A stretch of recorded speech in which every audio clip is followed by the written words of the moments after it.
சாவு எப்போ வரும்னு யாருக்கும் தெரியாது. ஆனா தன்னோட இறப்பு பத்தின சில வார்த்தைகளை சின்ன சின்ன ஹிண்ட் மூலமா பிரே வயட், ஹல்க் ஹோகன் இது மாதிரியான ரெஸ்லர்ஸ் நம்ம கிட்ட சொல்லியிருக்காங்க. ஆனா அது அவங்க இறந்ததுக்கு அப்புறம் தான் நமக்கே கொஞ்சம் கொஞ்சமா புரிய ஆரம்பிக்குது. இந்த வீடியோல WWE ரெஸ்லர்ஸ் சாகிறதுக்கு முன்னாடி கடைசியா என்ன பேசுறாங்க அப்படிங்கறத தான் பார்க்க போறோம். இந்த லிஸ்ட்ல நம்ம நாலாவதா பார்க்க போற ரெஸ்லர் பிரே வயட். 2022ல பிரே வயட் WWEக்கு ரிட்டர்ன் வந்திருப்பாரு. அந்த டைம்ல அவர் ஃபீன் மாஸ்க் போட்டுட்டோ இல்ல ஃபன் ஹவுஸ் பிரே வயட்டாவோ வரல. ஜஸ்ட் நார்மல் பிரே வயட், அதாவது விண்ட்ஹாம் ரோட்டன்டாவா வந்திருப்பாரு. அவர் அன்னைக்கு பேசின ப்ரோமோல இதுதான் உண்மையான நான், நீங்க இவ்ளோ நாள் பார்க்காம இருந்த நான் அப்படின்னு சொல்லி ரொம்பவும் எமோஷனலா இறந்து போன அவரோட நண்பர் பத்தியும் அவர் ஏன் இப்படி ஆயிட்டாருன்னு சொல்லியிருப்பாரு. வாழ்க்கையில எந்த பாதையில கூட்டிட்டு போகுதோ அந்த பாதையில தான் நான் போயிட்டே இருக்கேன்னு சொல்லியிருப்பாரு. ஆனா ஃபேன்ஸ் எல்லாரும் அது ஒரு ப்ரோமோ ஸ்பீச்னு தான் நினைச்சிட்டு இருந்தாங்க. ஆனா 2023ல அவருக்கு ஹார்ட் அட்டாக் வந்து இறந்ததுக்கு அப்புறம் தான் அவர் பேசின வார்த்தைகளோட அர்த்தம் புரிஞ்சிருக்கும். அவரு சாகிறதுக்கு சில வாரங்களுக்கு முன்னாடி அவருக்கு அதிகமான ஹார்ட் ப்ராப்ளம்ஸ் இருந்திருக்கு. அதனால டாக்டர்ஸ் அவருக்கு ஹார்ட் டெஃபிபிரிலேட்டர் யூஸ் பண்ண சொல்லி கொடுத்திருக்காங்க. ஆனா அவர் அன்னைக்கு அதை யூஸ் பண்ணாம கொஞ்ச நேரம் தூங்கி இருக்கிறாரு. அந்த டைம்ல ஹார்ட் அட்டாக் வந்து இறந்துட்டாரு. ஒரு குட்டி தூக்கம் போடுறதுனால உயிர் போகும்னு யாராவது நினைச்சிருப்பாங்களா என்ன?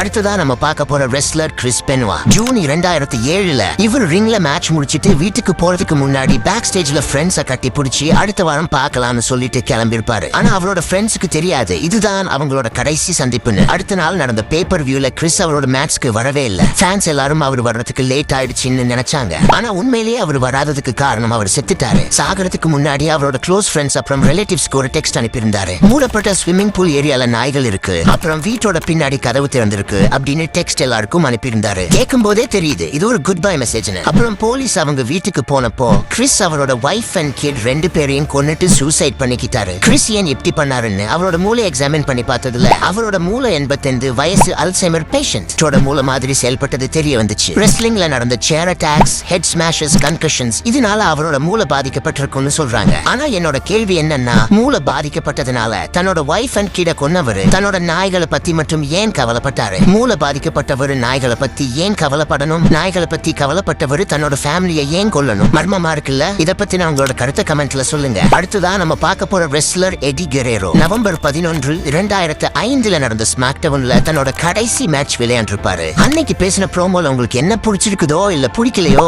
நீங்க கண்டிப்பா என்ன ஒரு நாள் ரெஸ்பெக்ட் பண்ணுவீங்கன்னு சொல்லியிருப்பாரு. ஆனா அந்த நாள் ரொம்ப தூரத்துல இல்ல. அந்த ஸ்மாக் டவுன் ஈவென்ட் முடிஞ்சு அடுத்த நாள் அவர் தங்கியிருந்த ஹோட்டல்ல அவர் ஹார்ட் ஃபெயிலியர்னால இறந்து கிடந்தாரு. ஸ்மாக் டவுன்ல மேட்ச் விளையாண்டவருக்கு அடுத்த ரால ஃபியூனரல் வைப்பாங்கன்னு எந்த ஃபேன்ஸும் நினைச்சிருக்க மாட்டாங்க. உங்களுக்கு எடிய பிடிக்கும்னா அதை கமெண்ட்ல சொல்லுங்க. கடைசியா நம்ம பார்க்க போறது ஹல்க் ஹோகன். இவர் சாகிறதுக்கு முன்னாடி கடைசியா ஒரு பாட்காஸ்ட்ல பேசியிருப்பாரு. அதுல முக்கியமான ஒரு சில வார்த்தைகள் சொல்லியிருப்பாரு. அதுல அவரு நான் கஷ்டமான ஒரு வாழ்க்கையை வாழ்ந்துட்டு இருந்தேன், ஒருவேளை நான் நாளைக்கே இறந்து போயிட்டேன்னா என்னோட ஃபேன்ஸ்க்கு சொல்லிருங்க, ஹல்கமேனியா கிமிக் இல்ல அது ரியல்னு சொல்லியிருப்பாரு. அதுதான் அவரோட கடைசி வார்த்தை. அதுக்கப்புறம் அவர் ஜூலை 24, 2025 அன்னைக்கு கார்டியாக் அரெஸ்ட், அதாவது ஹார்ட் அட்டாக்ல இறந்து போயிட்டாரு. இப்படிதான் எல்லா ரெஸ்லர்ஸும் அவங்களோட மரணத்தை ஏதோ ஒரு வகையில நம்ம கிட்ட சொல்லியிருக்காங்க. WWE ரெஸ்லர்ஸ் எல்லாரும் ஹார்ட் அட்டாக்னாலேயே இறந்து போறாங்க. அதுக்கு என்ன காரணமா இருக்கும் உங்களுக்கு தெரிஞ்சா கமெண்ட்ல சொல்லுங்க. வீடியோ பிடிச்சிருந்தா லைக் பண்ணிட்டு ஆராக்கில நெட்வொர்க் சேனல் சப்ஸ்கிரைப் பண்ணிக்கோங்க. நான் உங்களை வேற ஒரு வீடியோல சந்திக்கிறேன். Catch my point?